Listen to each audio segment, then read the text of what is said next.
Hey there, you're listening to BD4, where there's no better way to get your Yankees and Knicks analysis. Yanks every series, Knicks every game, and MMA on occasion. Here's your host, RJ Carbone.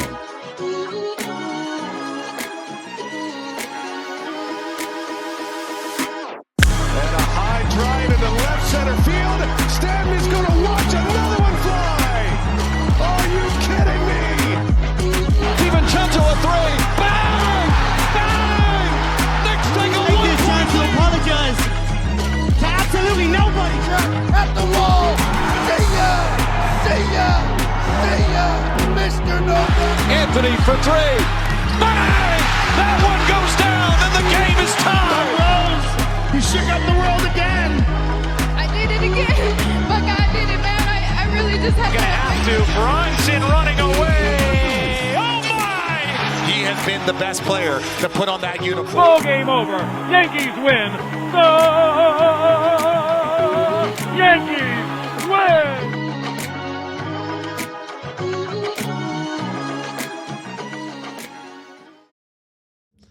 All right.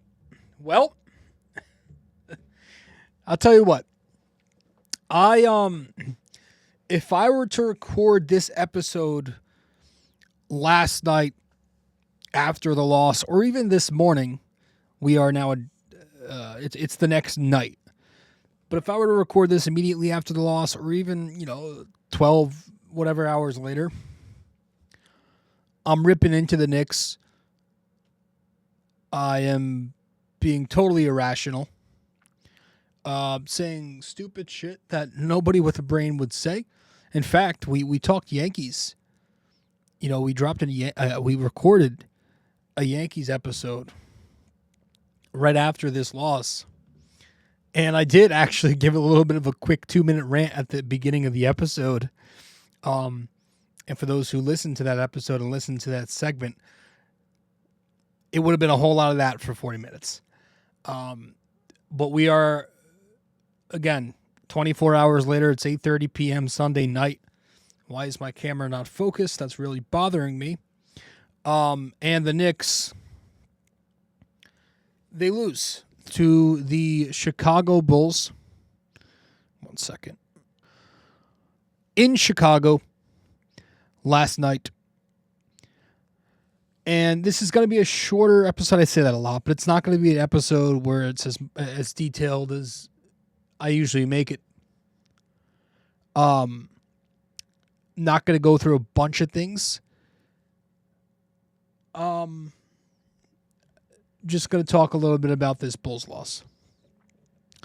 It was a pretty pathetic showing to give up 140 points to that team, who are capable of being a good offensive unit on any given night with who they have.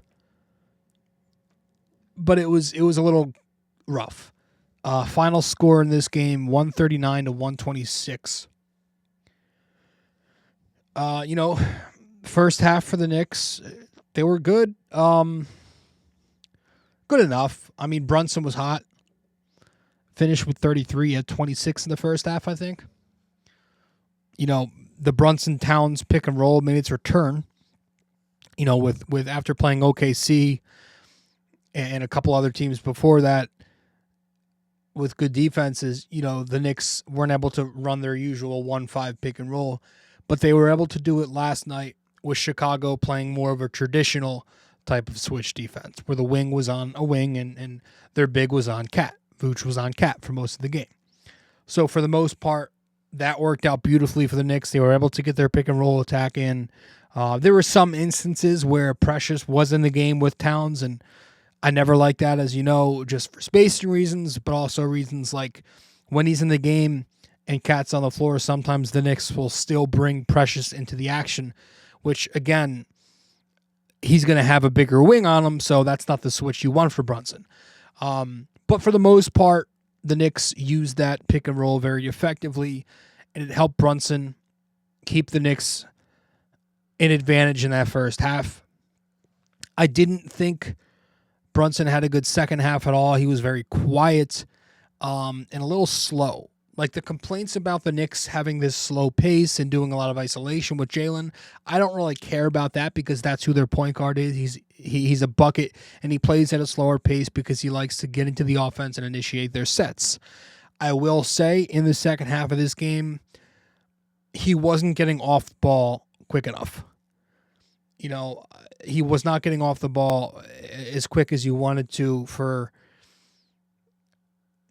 you know, a guy that's got Karl Anthony Towns. I would say let him initiate in delay offense with actions around him up top. And there were moments where I thought it was just too much going to Brunson. And so the third quarter was hell specifically. The defense was an absolute nightmare in that third quarter where the Knicks let the Bulls go off and knock down 7 of their 9 threes in the period. Fourth quarter comes and Karl Anthony Towns wills the Knicks back in it. He drops 44 points.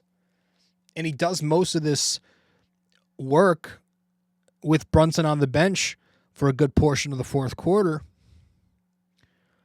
But it wasn't enough. The Knicks fell short. They couldn't buy a stop. And so, again, they lose this game 139 to 126. And in this episode, we're, again, not going to go into a bunch of detail. We're not going to talk about a whole lot of things. I do want to talk about some talking points that have been, you know, pretty loud of late. I want to talk defense in this game, and I want to talk Tom Thibodeau because, you know, the little minutes police, you know, the 16-year-old Twitter nerds have made a return. And that's really all I want to discuss. Just a couple of talking points. But it was a bad loss, no doubt about it. You can't go out there and lose to OKC like you did and then just completely embarrass yourself against a team like the Bulls. And that's one thing. Can we stop, like, a lot of, like, media people and checkmark nerds always try to rationalize and excuse every loss? You know, it's like, oh, but they're a feisty team. I get that the Bulls have an explosive offense and they're aggressive and they can knock it down from 3. The Knicks lost to an utter sewer waste type of team. That team sucks. The Chicago Bulls are the 10th seed, and they are an appalling, 15-19? They're not good at all. They're really bad. So the Knicks, that's a team they need to stomp on their throat. And you know, we're talking from a perspective of a team that's supposed to be a finals contender. The Knicks needed to stomp on their throat. It was the second of a back-to-back, but it's not an excuse for me. It was a very frustrating loss. There was not a lot I liked about this game except for Karl Anthony Towns leading the Knicks back into it, and that's who was the best on the floor last night for the Knicks. I thought Karl Towns was the only respectable performance in that second half. He finishes the game with 44 points, 16 rebounds, 5 assists, 1 steal. He shoots 17 for 29 from the floor. He was 3 for 7 from 3, 7 of 10 at the foul line only, and played 37 minutes. It's his 9th time getting a game ball. I don't like to do these in losses, but, you know, I like to add him up at the end of the year. So Karl Towns was the best on the floor for the Knicks. He's had obviously a great season. He's averaging 25 points and 14 rebounds to go with 3 assists. He's flirting with the 50-40-90 season. He's got to stop missing free throws, though. He was the best among the starting unit. Go to the second unit. I guess campaign. 8 points, 3 assists, 1 block, 3 for 5 from the floor, 2 for 3 from 3. Only played 14 minutes. 6 game balls now on the year for campaign. I didn't love the way he played at times, but the rest of the second unit was so bad. I thought campaign was the least worst of them. So Campaign gets his 6th honor. And on the season for the Knicks, Campaign is averaging 7 points, 2 boards, 3 assists on 43%, 41%, 81%. And that's across 30 games this year. He's been fine this year for the Knicks. I think he's done a nice job. But let's get into the nitty-gritty. I hate that friggin' term. I don't think I've ever said that before in my life. But the Minutes Minions have made a return, and they're angry, right? They're angry because a lot of guys are logging 40 minutes a night. A lot of these pro athletes playing too much. You know, Towns gets injured at the end of the game and he doesn't leave the floor because the Twitter minions want him off the floor because there's no killer mentality. They don't want to forget the win, forget the attempt of winning this game. Tibbs and the Knicks, it's never going to work. Tibbs is evil, right? The Knicks get injured under Tom Thibodeau, despite them being one of the healthiest teams in the NBA so far. Tibbs is evil, right? Despite there being no data whatsoever that proves heavy minutes cause injury, other than the fact that the longer you're on the floor, the chance of injury increases because that's how time works. There's no data to say that you're going to get hurt because you do your job a lot. I don't know, man. I know I'm being a sarcastic asshole here, but and some of it makes sense. There's some that's very valid, but I think we get caught in the two extremes sometimes. I just think there are those who just, they don't think Tibbs can do any right. And then there are others who don't think he can do any wrong. I've actually been part of both of those sides before.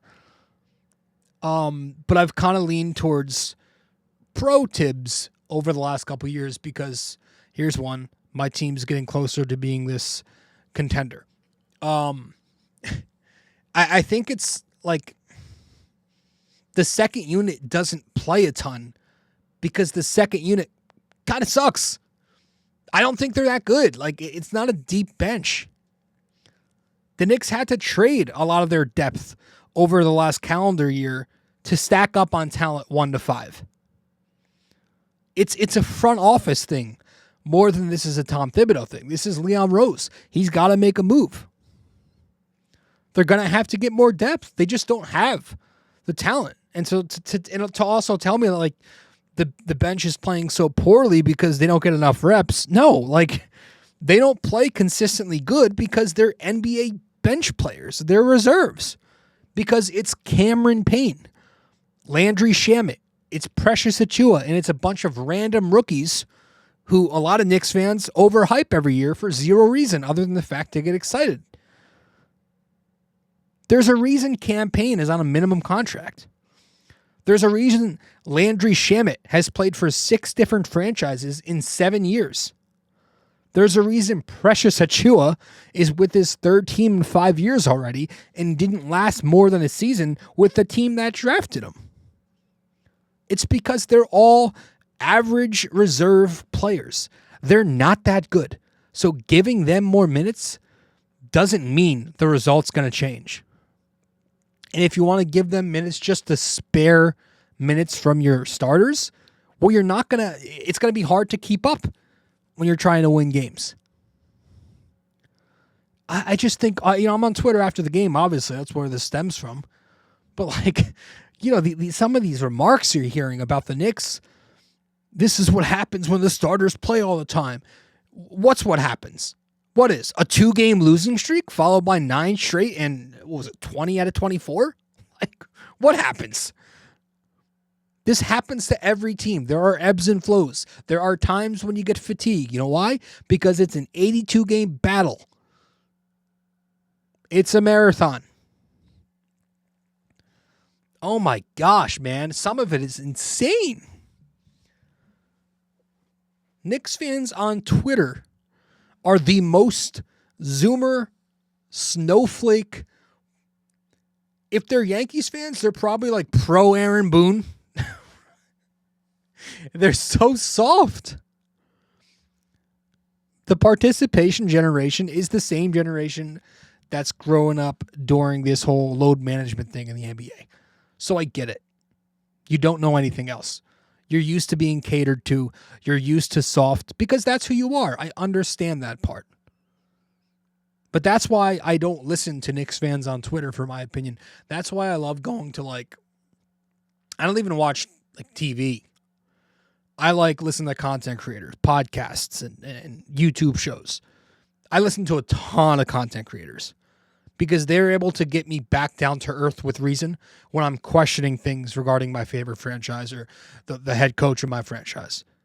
You know, I don't like to go to Twitter because you can be a victim of mob mentality. Twitter is nothing but groupthink. One guy says something, he gets the likes. You want to feel validated, so you jump in on that. There's a reason that Twitter is not creating high value content. That these people complaining on Twitter are punching away from the McDonald's break room on their keyboards.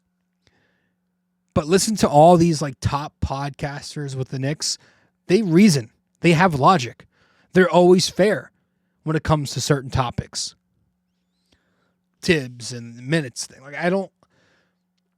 I really advise you if you're one of those guys who go to the extreme with this whole minutes thing, take a step back, stop thinking with your emotions, and just listen to one of the Knicks fan TV or Knicks film school or the Nick of Time show or there's a lot of really good content out there that reason. But stop going on Twitter because you're all just going to end up in the same group. I don't know what I'm saying right now. Am I getting off topic? Just bottom line, the Minutes minions are probably the most insufferable group of losers, total fucking losers, that I've ever seen in any sports franchise I've followed for almost 30 years now of life. Especially when it comes to the Knicks. The Knicks have suffered through Derek Fisher, Dave Fizdale, Jeff Hornacek, Kurt Rambis, Mike Miller. They've suffered through all these losing coaches with losing records, and this guy Tom Thibodeau comes along, gets them right back into contention, has them so good to where, 5-6 years into his Knicks tenure now, they're fine. They're a team that has finals aspirations. But you would never think that if you just went on Twitter after every Knicks game, because the amount of fire Tibbs tweets that I saw last night after their second loss in a row was hilarious. And it's so irrational. No wonder why people don't take some of you serious. Take a step back. Stop thinking with your emotion and just try to understand where this head coach is coming from. And I'm not even there's a reason out there to be concerned about this Knicks team and Tibbs leading the way. I get it. But to jump to one extreme or the other after every single win or loss is absolutely mind-boggling. Anyways, I had to get that out. It upsets. It really, really pisses me off every time I hear that. Am I still on the freaking campaign page? All right. The real reason the Knicks lost last night, they played zero defense. And part of that's because they've got tired legs. Sure. But their defense was absolutely atrocious. They allowed the Bulls to knock down 23 pointers. So let's go through them. Specifically, let's go through some of these 3-point makes because there was a theme. It was very atrocious defense all around. And as we've said, the Knicks have an interesting starting unit because they've got 3 very good wing defenders, and then they've got 2 weak points at 1 and 5. So the Knicks are going to need their wing stop trio to be good in order to have a chance with Brunson and Towns out there. And last night, I didn't think Wingstop was great. In the third quarter, the Knicks were brutal. But it was all bad. They gave up 139 points. And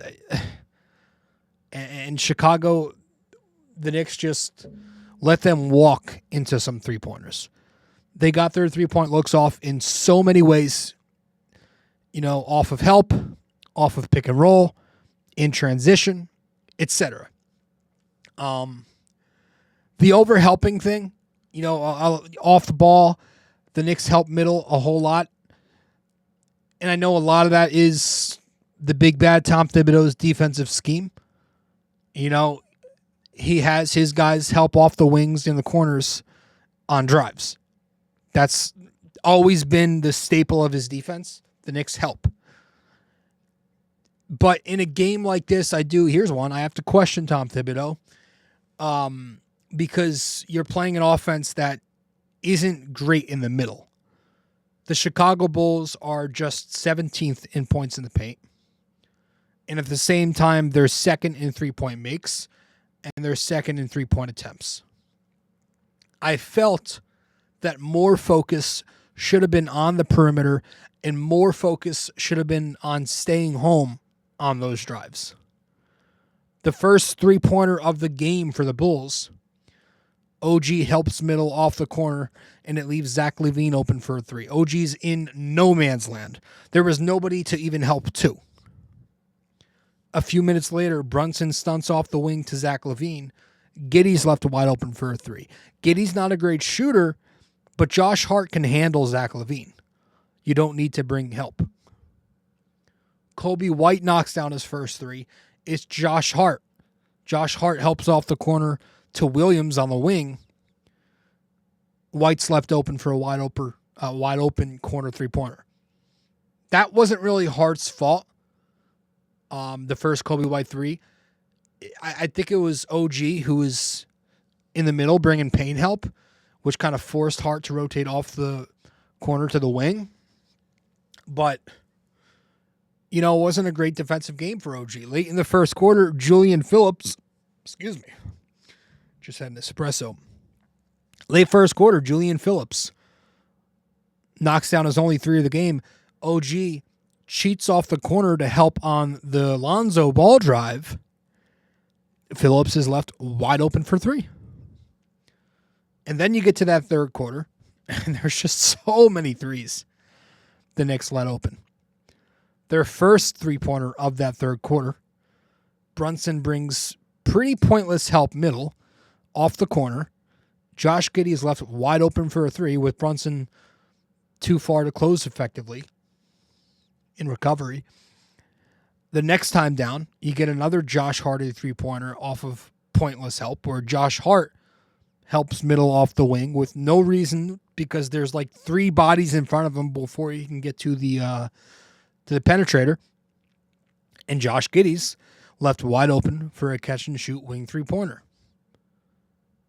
In the middle of the third quarter, when Chicago ties the game, Josh Hart brings wing help to LaVine post-up. He's posting up Mikal Bridges. Hart leaves Lonzo open for a wing three. The Knicks got killed off pick and roll. Vooch's only three that he knocked down came in the second quarter where Towns was in drop on the wing against LaVine when OG was already on LaVine. So he left Vooch open for a three, one pass away at the top of the key. He knocks it down. There were a couple bad switches, I thought, with Brunson in the action late in the third quarter. Mikal and Brunson switched the White-Giddey pick and roll. White's left open, knocks down a three over Brunson. There was another switch that hurt the Knicks the next time down where Mikal and Shamet switched the same action, a White-Giddey pick and roll, and White knocks down a three over Shamet this time. They were getting brutalized in transition, just simply by the numbers game. Like they weren't matching up quick enough. They weren't getting back quick enough, and they weren't finding an assignment to tag. The final seconds of the first quarter, Shamet and Brunson kind of allow a White open three-pointer in transition. It was one of them who didn't get out. Late second quarter, Towns turns it over, trying to throw an entry to Precious through traffic. It leaves Kobe White open for a 3 in transition, and I think Towns was forced to pick him up because no Knick guard got back quick enough. There was a third quarter possession where Precious didn't match up quick enough in transition. That led to a Jalen Smith 3-pointer at the top of the key. Fourth quarter, Brunson was a bit slow getting back to White on a weak side corner off of a transition pass. So just in multiple ways, they were beat on the 3-point line. In rotation, once or twice in this game. It was ugly. So I thought the focus should have been more on threes, and that's where I've been criticizing. Listen, you talk about like criticizing Thibodeau. It's not the minutes for me. It's the way the Knicks scheme defensively that I'm always going to have a problem with. I've never liked the focus on the paint, especially in this era. I've never liked how the Knicks, especially now, how they have a bunch of wings, don't switch much. You know, this has been a theme of the season. You know, wins or losses. I'm coming on here talking about how I would love to see the Knicks switch more. So I thought the Knicks defense wasn't good last night, and I thought a lot of it was because they continue to put the same scheme out there every night, no matter the opponent. Which I shouldn't say that because Tibbs does shake it up here and there, but I didn't think last night. I thought it was just too much focus middle when you got to know your personnel. So with that said, we're going to wrap this episode up soon. So we're going to head to a break, get back, talk about what's up next on the schedule. And then after that, we'll get to our trivia to wrap this up. Stay with us here on episode 774 of the podcast. Be right back. BD4 is available on social media for those who want to follow. You can find BD4 on Instagram at BD4Pod. You can find us on X at BD4Pod. And you can find us on Facebook by simply searching BD4.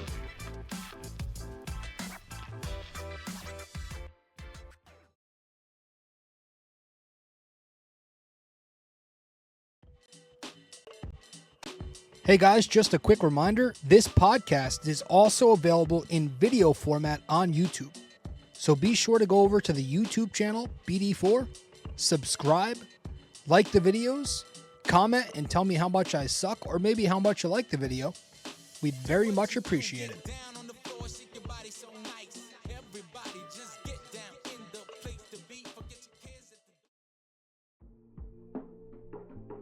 Don't have time to sit down and watch a video? You can listen to BD4 on Apple Podcasts and Spotify.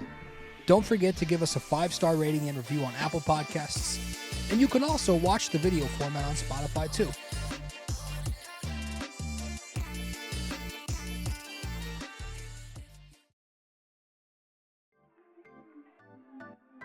If you feel like supporting the podcast, you can Venmo at Robert-Carbone-JR-28. We really appreciate your support.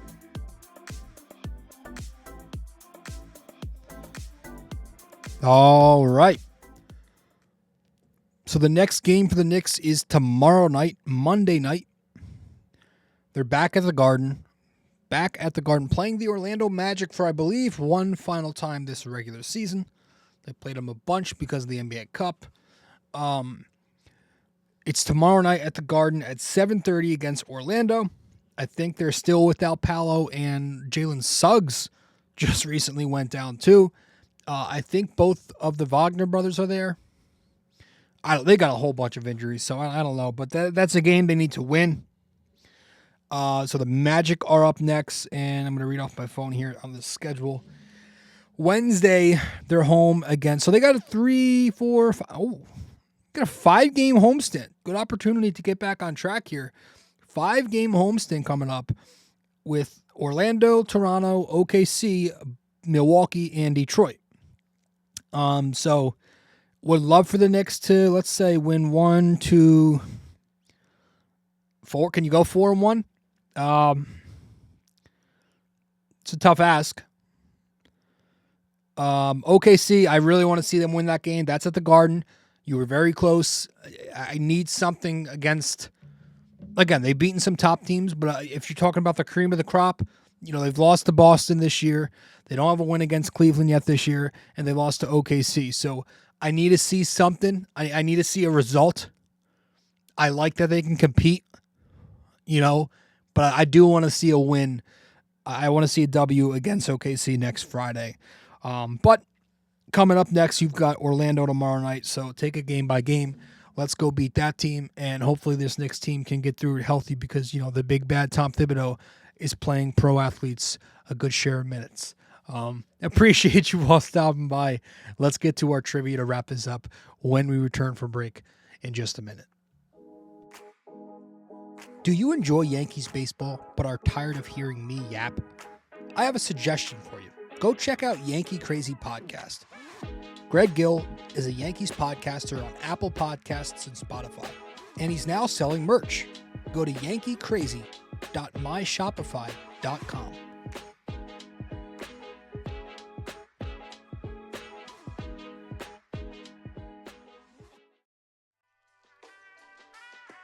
Stay connected with us. Visit BD4blog.com to explore our blog, tune into our latest podcasts, and follow us on social media. Thank you for being a part of this community.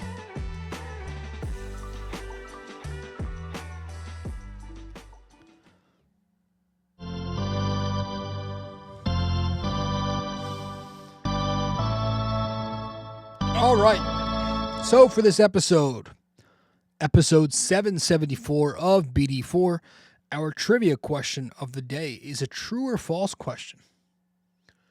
True or false? The Knicks haven't held the Bulls under 115 points since the 2022-23 season. Is that true or false? True or false? The Knicks haven't held the Bulls under 115 points since the 2022-23 season.